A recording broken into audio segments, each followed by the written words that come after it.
Hey, everybody, Tim Albrecht here, and thank you for listening to the YFP podcast, where each week we strive to inspire and encourage you on your path towards achieving financial freedom.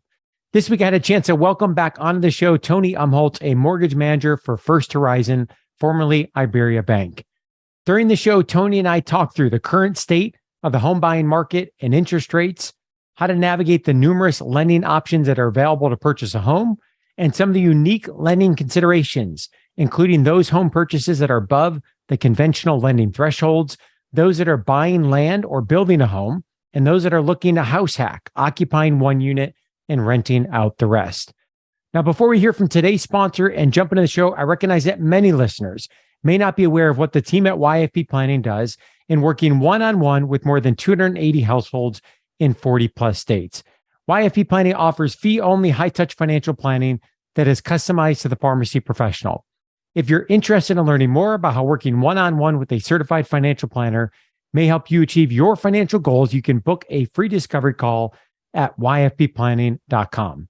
Whether or not YFP Planning's financial planning services are a good fit for you, know that we appreciate your support of this podcast and our mission to help pharmacists achieve financial freedom. Tony, welcome back to the show.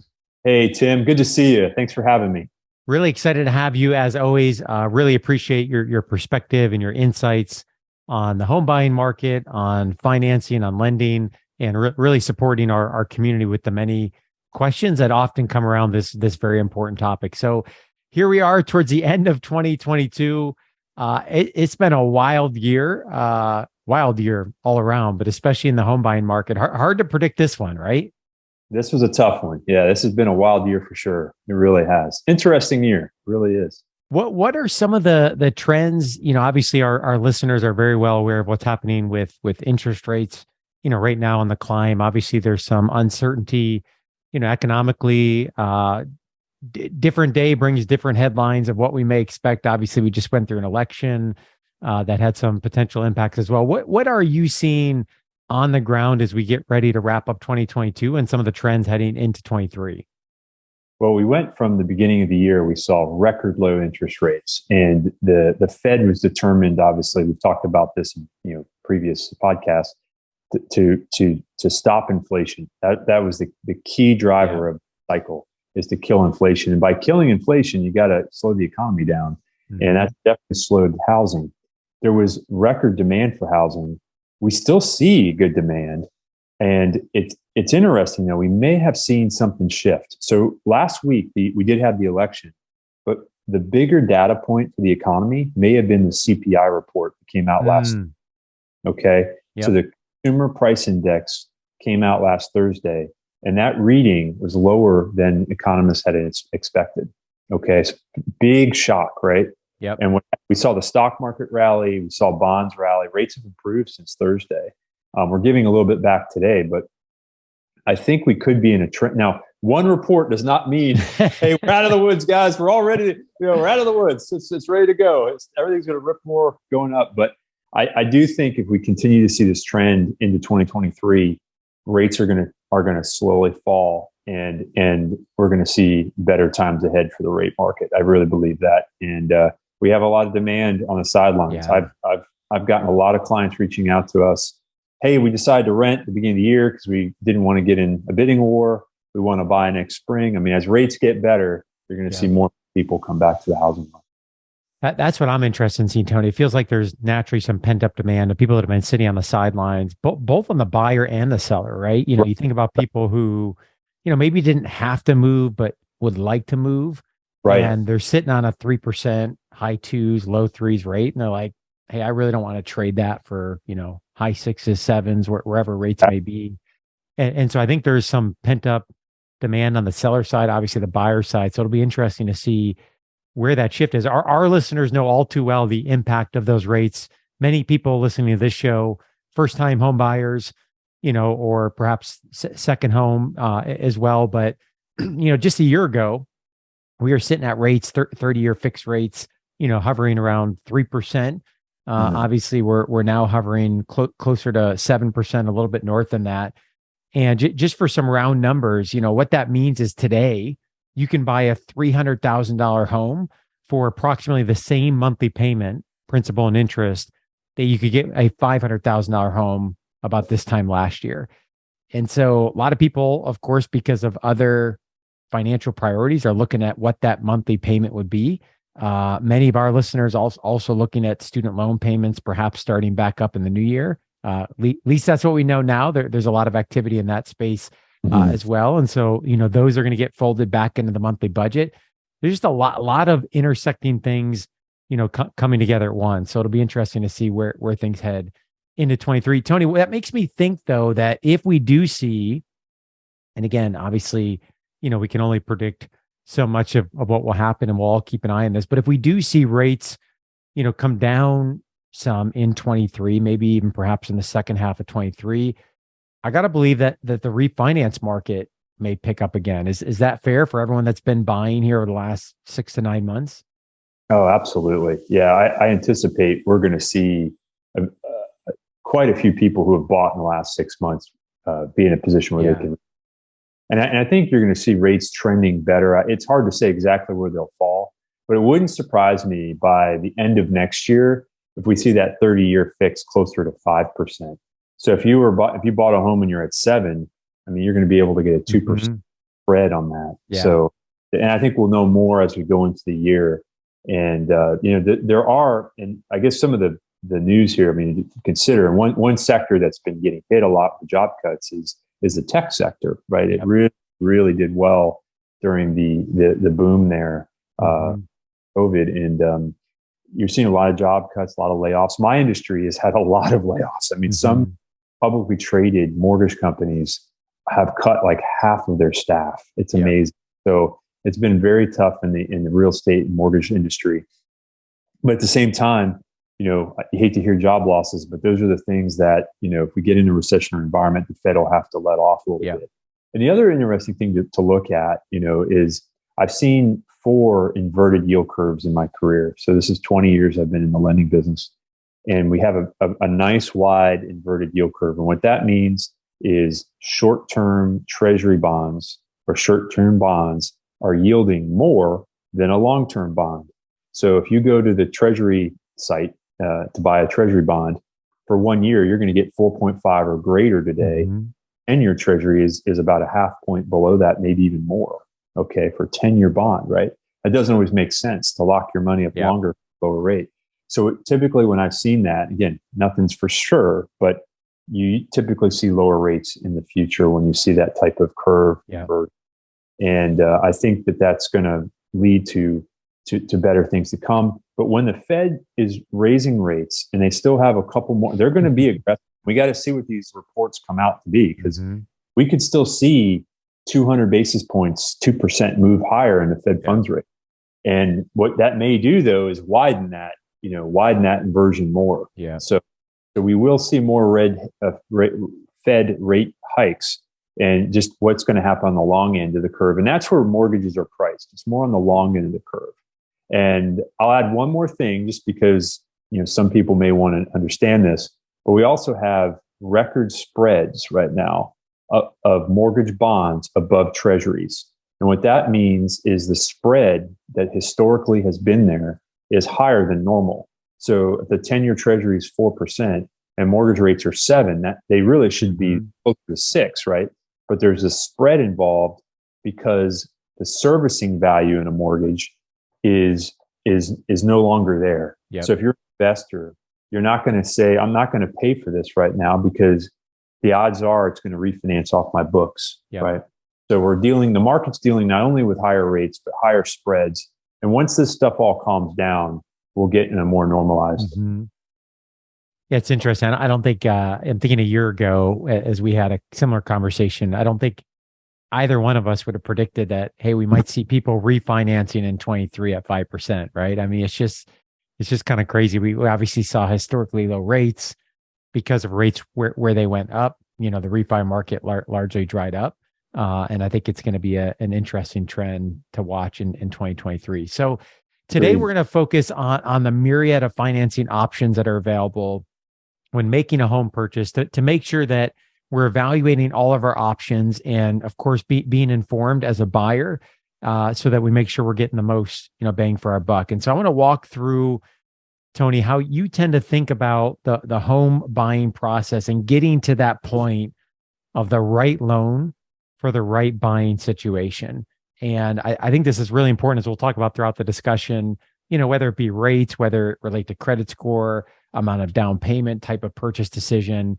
At the end of the day, we want to make sure we're working with a lender that's helping to identify and has our best interest in mind to identify a solution that's the best fit for us. So step number one is we have to first know what's the timing for the home purchase and what's the projected budget for the home purchase, right? So before we open up the box of the lending options and begin to work with the lender, when are we looking to potentially purchase, and what's the budget, right? Because that's going to help us inform, what are the options that are available, of course, but also, percent down payment as we get into the different lending options, and of course, how this fits in with the rest of the financial plan.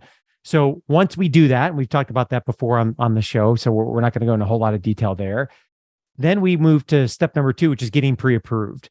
And that's a process where we want to make sure that we're obviously going to be eligible for a lending solution for that purchase. And Tony, I think this is a place where we see folks get confused about pre-qualification, pre-approval, when to do this. So just tell us a little bit more, if folks are navigating this for the first time, what is pre-approval and how is that different from the qualification process? Sure. So there's, you've heard of the pre-approval and the pre-qualification, and basically the pre-qualification is just a basic, we're running numbers, right? Just based on your income level and what you propose that's to be. Okay. So I say propose because we haven't validated them with a credit report. So a pre-qualification is very easy. Let's say you make $5,000 a month and your current expenses, your car payments and your student loans are $1,000 a month.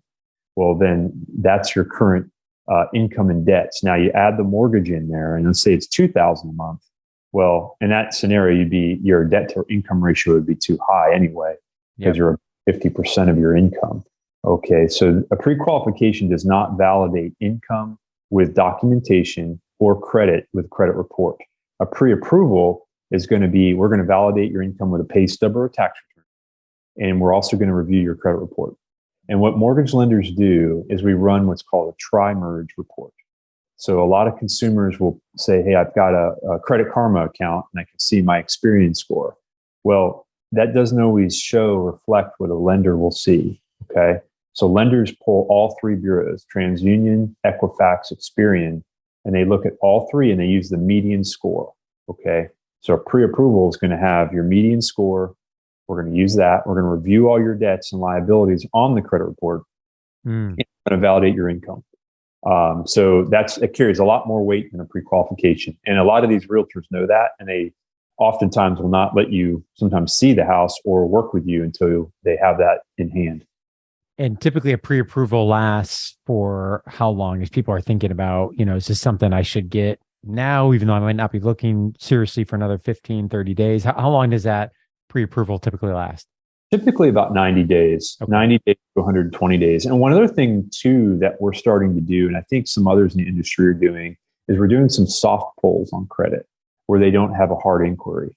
So that's something else if it takes longer to the one thing I do, and I just had this conversation this morning actually with a client, is it's just such a big decision.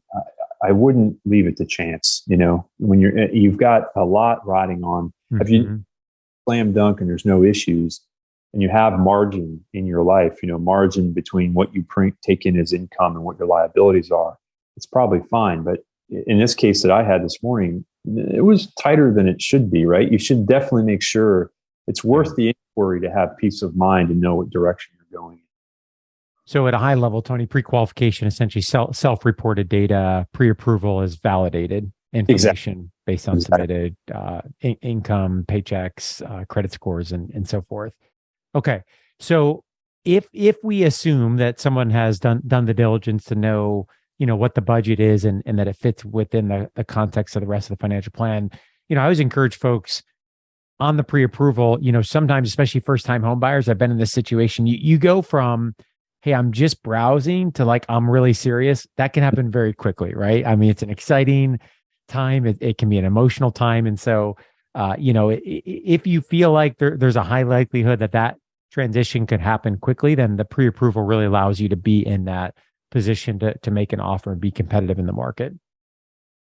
Okay, so once we evaluate the purchase, set the budget, then we get pre-approval. Step number 3, Tony, is then we find the best loan. And this is where I think folks may have heard of terms such as conventional loans versus FHA loans versus jumbo loans, lots of different options and solutions out there. At the end of the day, though, it's about working with the lender to determine which of these is the best fit for you based on perhaps credit score, based on down payment, based on rate. So help us understand at a high level what these options are, and then ultimately how you as a lender are working with someone to determine what the best solution is for them. Sure. So everyone's situation is unique, right? And every application is unique. That's one thing about lending is there's really not too many cookie cutter scenarios. And there's a few, but everything has some sort of detail we have to work through. Mm-hmm. So let's say we do the pre-approval, Tim, once we go through the pre-approval, we're going to determine, is it are they trying to buy a jumbo loan? Do they need a jumbo loan? Are they a pharmacist or a physician or an attorney? Something that will allow us to do a unique product. Mm-hmm. First-time home buyer program. How much cash do they have to put down? We look at all of those things, and we're going to recommend the best product. So, when we evaluate that pre-approval, we'll give the client, hey, here's your best options based on a payment rate and down payment, because everyone has a certain threshold. Some people it's, hey, I want the least amount down product, right? Mm-hmm. And we'll avoid PMI. Or your credit score might be in a situation where you don't qualify for all the products, but you can, there's another option out there that fits your needs. And then some people say, hey, I have all this cash to put down. I just want the best rate available. Yep. So it just, that's part of the analysis of the pre-approval. We're going to work through that, and we're going to determine what is the best option. I can talk a little bit about some of the programs that are out there. There are a lot of people have heard of FHA loans. There's conventional loans, which are through Fannie Mae and Freddie Mac. Mm-hmm. FHA and VA loans are through the government. They're also called Ginnie Mae loans and GNMA. And those loans are backed by the federal government. Conventional loans are also backed to some degree by the government, because Fannie Mae and Freddie Mac are basically nationalized entities. Yeah. Government-sponsored entities is what they're called. And those loans are backed as well by the government. And then you have what's called portfolio loans, which can be unique to a bank. Portfolio loans just mean that the bank holds that loan on its balance sheet as an investment. It's not being, backed by a government entity. So those are really the main types of loans that are out there. And we look at, again, nothing's a bad loan. It's just it's whatever is the best match for that mm-hmm. client need.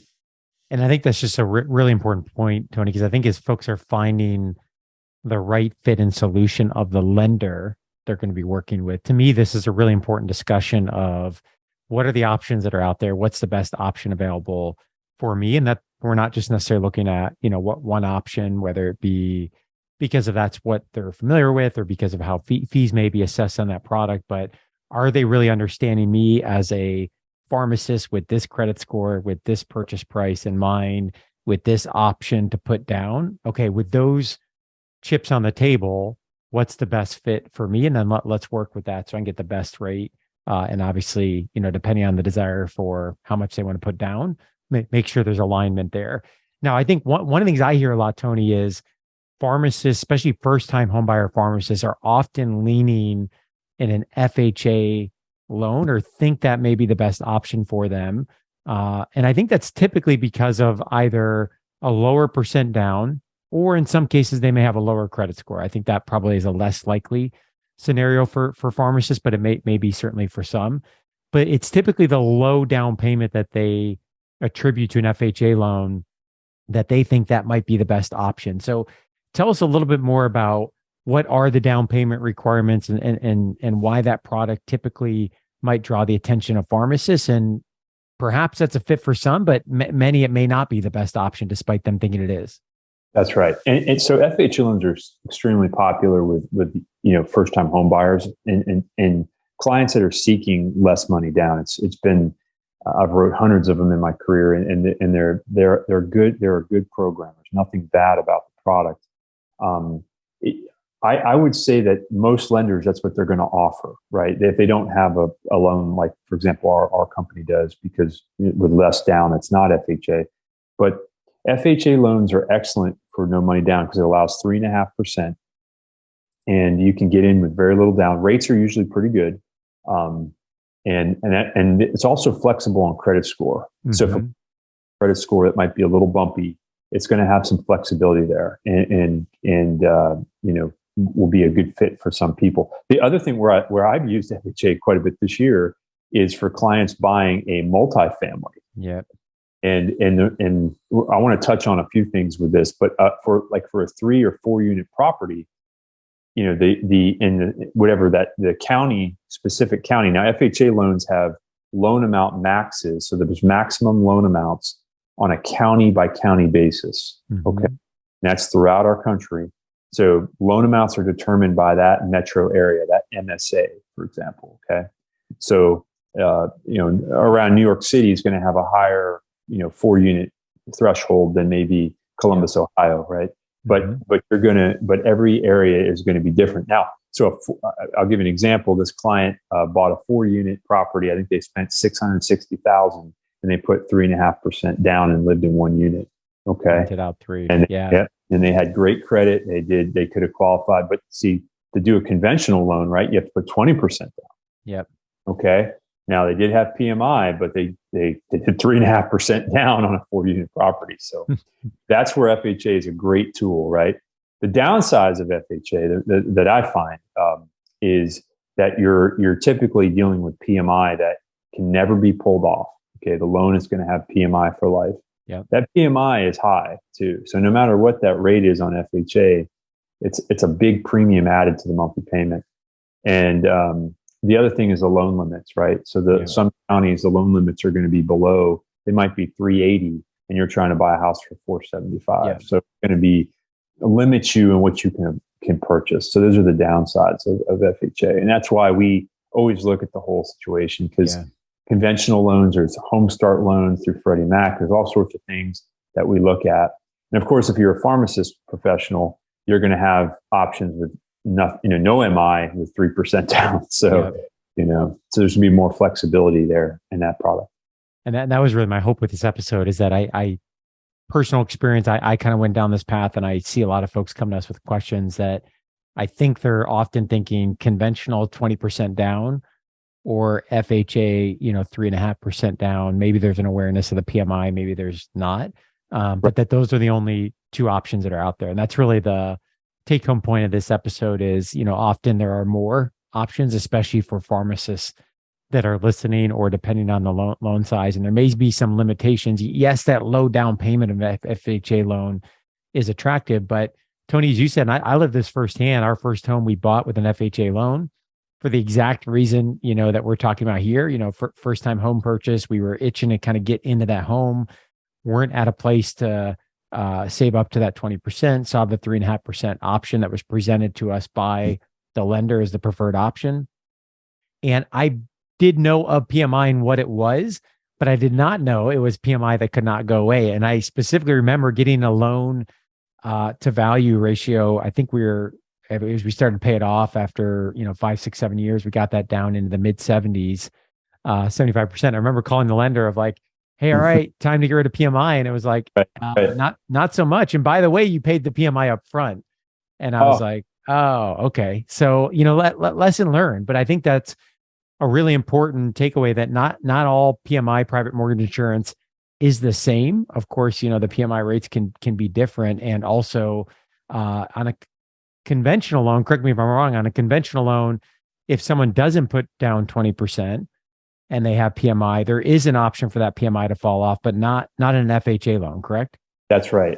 Conventional is very flexible. So if you've paid it for 2 years, you can actually have your house reappraised if you think it appreciated, and you paid down the equity. Yeah. You can get the MI pulled off. The other interesting thing too is, if let's say you were to use a conventional loan, you put 5% down, you have PMI, but you sell your home, let's say, and you get 15% or you have additional equity and you can put that down that same year, you can a lot of times get it pulled off immediately.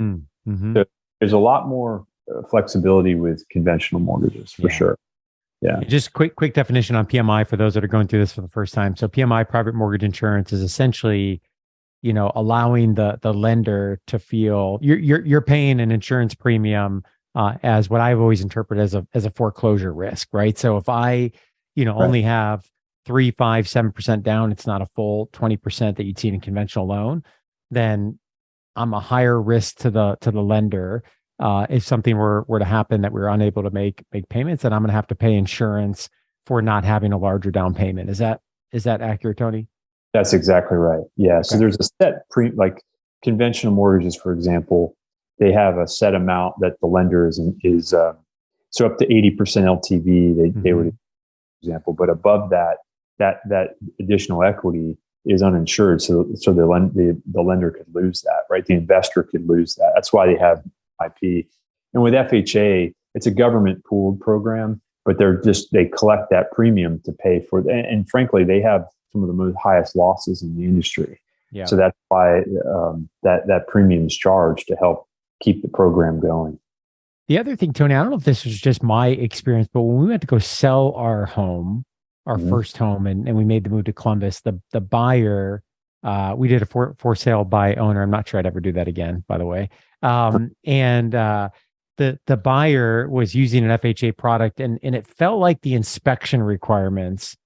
And I remember specifically the person who was doing the inspection, and they wanted to come back and look at something. They referenced the fact that because it was an FHA loan, it was a more rigorous inspection requirement. And that was kind of annoying to deal with as a seller. So number one, is that an accurate statement? And two, is that a potential barrier for a buyer in a competitive market? If I'm selling a home and I've got, 5 competitive offers and 4 of those are not an FHA loan and one of those are, that I would rather deal with one of the non-FHA loans. That's a great point, Tim. I mean, it's exactly right. So FHA loans are definitely more stringent on the inspection, but the appraisal is much more, in depth. The other thing too, if you're a seller, and this is great for sellers, is that report on that appraisal. So let's say your buyer applied for an FHA loan and he decides, you know what, I'm not going to buy this house. Well, the appraisal that was done, that case number that was opened, any other client that comes to buy, potential buyer that comes to buy, they have to use that appraisal for 6 months. So what it is. Yeah. So there's some things that get, FHA does have some downsides. Yeah. VA can be even more stringent. Veteran administration loans, as far as protecting the veteran, there's some closing costs called non-allowables that the veteran cannot pay. Yeah. So if you're a seller, these are just things you should know and ask your real estate agents about. But also the roof has to be in very good condition, government-backed loans. So there's little nuances like that as a seller that you have to be aware of. Yeah, and certainly, not to say there's not a place for FHA loans. You mentioned you've written many of them. I think I'm harping on it because it's one that I experienced, that I didn't know there was other options out there like a pharmacist home loan, and it's a question we commonly get. So I want to make sure that folks are aware of the options. And it's interesting. You mentioned one of the more strategic uses of that loan, which we've heard of as well, which is, when it comes to buying something like a triplex or a quad, someone who's looking at, doing a little bit of real estate investing while also living in that triplex or quad, that you can use an FHA loan, get into an investment property with as little as 3.5% down. And we've talked about that before, that concept of house hacking on the podcast. I would point people to episode 130. We had Craig Kurlop on from Bigger Pockets. And I think that's a really interesting concept for many pharmacists they might want to consider. Tony, let's talk about the pharmacist home loan product, because I still find, despite the work that we've done over the last few years, I still find a lot of folks that are maybe not familiar with what that is, or they hear the terms doctor loans that are out there and, have searched for those and come to find out that pharmacists are excluded from that product. So what is the pharmacist home loan product that is offered through First Horizon in terms of, who's eligible, down payment, and how it differs from the options we were just talking about? Sure. So the product for pharmacists is in the loan amount, it will likely change a little bit. Currently, right now, we're writing them up to about 700,000. But that could change in the new year. But that's currently where we're writing up to. So it's not something you could go buy a $2 million house on, but it does give you some bandwidth there. But basically, it's a limited down payment option with still with strong rates. So if you're a first time home buyer, a pharmacist could put 3% down and have no PMI. If you've owned a home before, you can put 5% down, and that program is allowed on single family homes, townhomes, and condominiums. It's able to finance across the property types that are out there. It'll even do a duplex it'll do 15% down on a 2-unit duplex, and it's typically 20% down for a 3 or a 4-plex. That's why that FHA loan could be better for someone that's looking to buy a multifamily. But the other thing that I find that's unique about it is a lot of times my clients who are putting 20% down who are not pharmacists get a little worse rate than 5% down pharmacists, So anyway, but that's not to say rates change all the time. That's right. I'm very cautious about talking about rates, but that is one trend I find is the pricing still very good. There is no prepayment penalty as well. So if the market does shift and it's in a more favorable position in a year or two, you could always refinance without a penalty.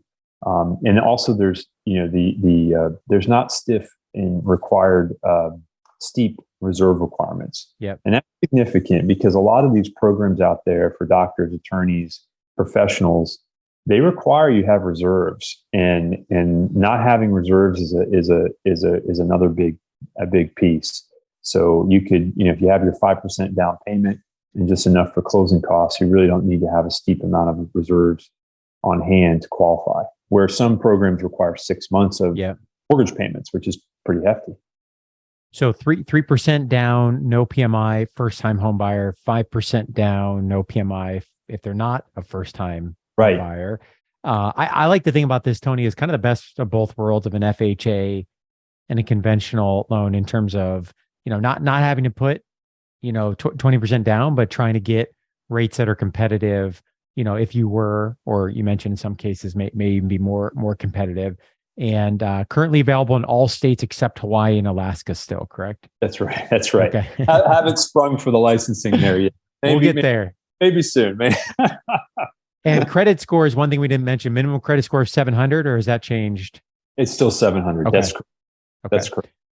So again, another option here to put in the mix. Many pharmacists we see, obviously, as you mentioned, there is a maximum loan amount. So if you're looking at $1 million, $2 million home, obviously this product may not be the right fit. But I would say for the vast majority of pharmacists, home buyers often, want to get into the home, maybe aren't yet at that point of 20% down.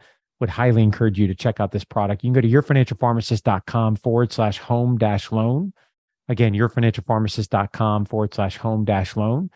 You'll see more information there where you can learn more, get connected with us, and we'll make sure you get in touch with Tony.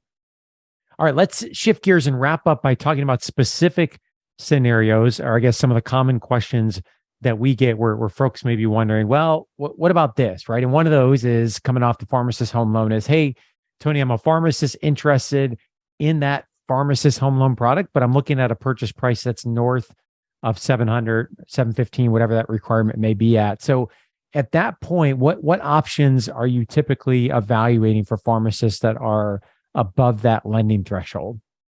So yeah, great question. And again, everybody's situation is different. So we've had, there's a myriad of programs available for loans above that threshold. And some have as little as 10% down, which, can be a good fit. I find that a lot of, and it's interesting right now, Tim, a lot of the contracts I'm getting have been above $1 million lately. It used to be flipped, and we seem to be getting quite a few of those. And a lot of those folks have money to put down. So a lot of them are doing 20% down. But there are options with, 10%. For doctors, for medical doctors, we'll do nothing down to $1.5 million. So wow. It just depends on who you are and what your occupation is. But just for someone that doesn't have a let's say they're a pharmacist or just a business owner, we could still do 10% down, typically up to $2 million. Okay. So options out there for that. The other thing too is depending on where you're buying, the Fannie Mae loan limits, for example, Freddie Mac loan limits in different parts of the country vary. So like there's some areas that are almost $900,000 for 3-5% down right now. Conventional. Now those are mostly in California, New York City area. There's that, but Northern Virginia. But you're getting we always look at the loan limits because there could be just normal conventional product set that could be a fit. But we have quite a few jumbo programs. We have jumbo programs we hold on our balance sheet, and that's a bank, right? So if we're a bank, so we do have jumbo loans that we hold on our balance sheet. And then we have loans through other institutions too, mortgage REITs that we can write as well. So there's a lot of different options out there. Yeah, another example of kind of find that lender that will help you look at multiple options that are available. Tony, next question I think that may be coming up is, I'm looking at the current market of interest rates. We had a discussion at the beginning of the show of perhaps we see those come down in 2023. And so, some folks might be thinking about, does this time period warrant looking at an adjustable rate mortgage? I think that when rates were where they were a year ago, this may not have made a whole lot of sense, but is this option becoming more viable? What is an ARM product? If you could explain that a little bit further and how folks can evaluate this. Sure. So, right now with this inverted yield curve, ARMs are making more sense. And now ARMs are, ARM programs, I'll talk about those and I'll talk about, qualifying for them. So the most common ARMs that you have out there are really truly hybrid ARMs. They're not adjusting to the market right now. Most ones we offer you're not in the market adjusting on a monthly basis right now. You are actually fixed for 3, 5, 7, or 10 years. Those are typically the most common in the industry, and that's what we offer. So 3-year ARM, 5-year ARM, 7-year ARM, 10-year ARM.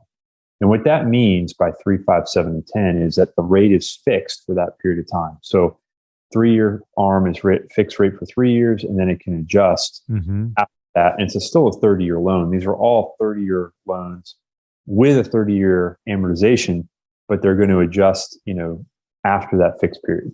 So typically a 3-year ARM will have a better rate than a 10-year ARM because you're only locking for 3 years. The 10-year is 10 years. These loans are great because I think most buyers are not in their home 30 years anyway.